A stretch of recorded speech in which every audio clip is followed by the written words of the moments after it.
Tell me a little bit about real life scenarios in a sense where, where you felt yourself feeling hopeless or helpless or feeling like this is too much for me, I can't handle it, and then how you overcame that obstacle. SubhanAllah. Many of those, alhamdulillah, for all of us, because this is a test of life, so we'll constantly be facing it. But one of my major ones was when I was pregnant with my fourth pregnancy, and it's actually my third child, but fourth pregnancy. And when I found out I was pregnant, I was just like, SubhanAllah. And at that time, I was overwhelmed because it was 4 pregnancies in 5 years. And we had just, I worked full time, I had my other 2 kids, and I just had a business to run. There was just so many things happening. And when I found out I was pregnant, I was just like, oh my God, what am I going to do? How can I continue working on a PhD, working full time, and do this? And maybe about 2 weeks I sat there and I felt sorry for myself, like most of us do. And I felt a little bit depressed, and I cried, and the normal.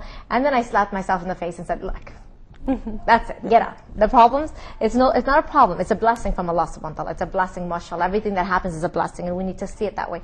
But now this has happened, what are you going to do? That's it. Well, what's the solution? Here's the situation. What is the solution? And so I took myself from that position and found solutions. I said, okay, well, I'm going to need a nanny. I'm going to need this. I'm going to need a maid. I'm going to need help. How can I get that? Well, technically, a lot of times we think, okay, we need help, but we can't afford it. Well, I need to do something different to be able to afford it. I realized I forgot a master's degree. I need to open up my own business. I need to run it this way. And I started to do it. That was it. I started to realize it.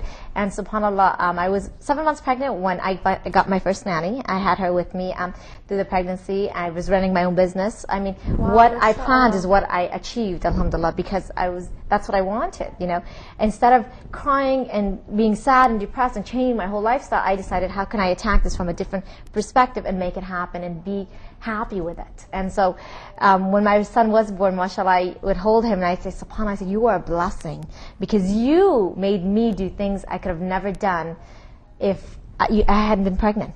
He kind of pushed me out of my box and forced me to open up the business, to get a nanny, and to outlook life in a total different way. And had I not been pregnant, I wouldn't have probably done that. I would have been in that comfortable state of life, where now I'm like, you have to be uncomfortable to be comfortable. You cannot. Either you're going to be comfortable in the beginning of your life and become uncomfortable later, like most families and most of our elders are, or you're going to be uncomfortable now by pushing yourself and sacrificing, and later you will be comfortable, inshallah. There's only 2 ways. Inshallah.